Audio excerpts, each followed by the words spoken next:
D'un pas déterminé, le directeur général de l'Agence de l'investissement et des grands travaux APIX et ses équipes se rendent sur le site du bassin BR26 de Tivaouane-Diacksao.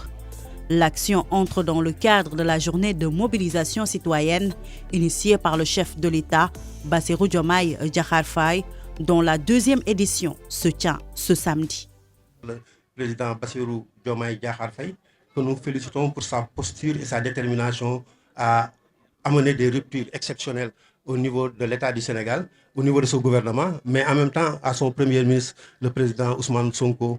Maintenant, nous sommes très fiers aujourd'hui de recevoir le directeur de l'APIX, Bakary Sega Bathily, qui est un acteur communautaire déjà, qui a été dans ce programme, qui connaît bien l'APIX et qui, depuis son arrivée, on a senti en tout cas cette présence de l'équipe de l'APIX sur le terrain. Cette initiative de l'APIX, saluée à sa juste valeur, permet au directeur général de réaffirmer son engagement à accompagner les populations de Pikine, notamment à travers le projet de restructuration de Pikine Irrégulier Sud, phase 2, qui a pour objectif de sortir des inondations les 5 communes concernées dans le département. L'APIX est présent au niveau de Pikine Irrégulier Sud depuis 2005-2006 à travers plusieurs programmes.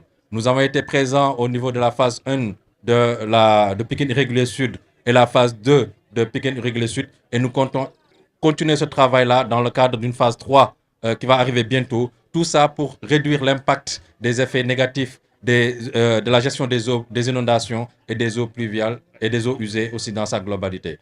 En choisissant cette zone, le directeur général de l'APIX, Bakary Sega Bathily, impulse la dynamique pour assurer le bien-être des populations et améliorer leur cadre de vie. À cet effet, il lance un appel aux jeunes, notamment aux militants de la première heure de PASTEF, à s'engager dans cette initiative du chef de l'État de rendre notre environnement propre. Pendant des années, ils sont mobilisés pour défendre les droits et les libertés. Et je fais appel à eux, reconnaissant de leur combat, reconnaissant de leur énergie, reconnaissant de leur engagement pour défendre la citoyenneté, pour défendre la démocratie. Aujourd'hui, on fait appel à eux pour répondre à l'appel de son Excellence, Monsieur le Président Bassirou Diomaye Faye.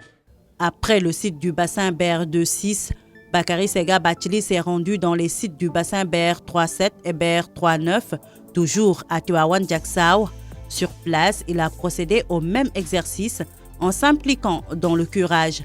Ici également, il a demandé aux populations de maintenir les zones propres et il n'a pas manqué de dénoncer les branchements de canaux clandestins d'eau domestique qui se déversent dans les bassins. Par ailleurs, il a magnifié l'accompagnement de ses partenaires ainsi que les entreprises sur le terrain, notamment le groupement CSE.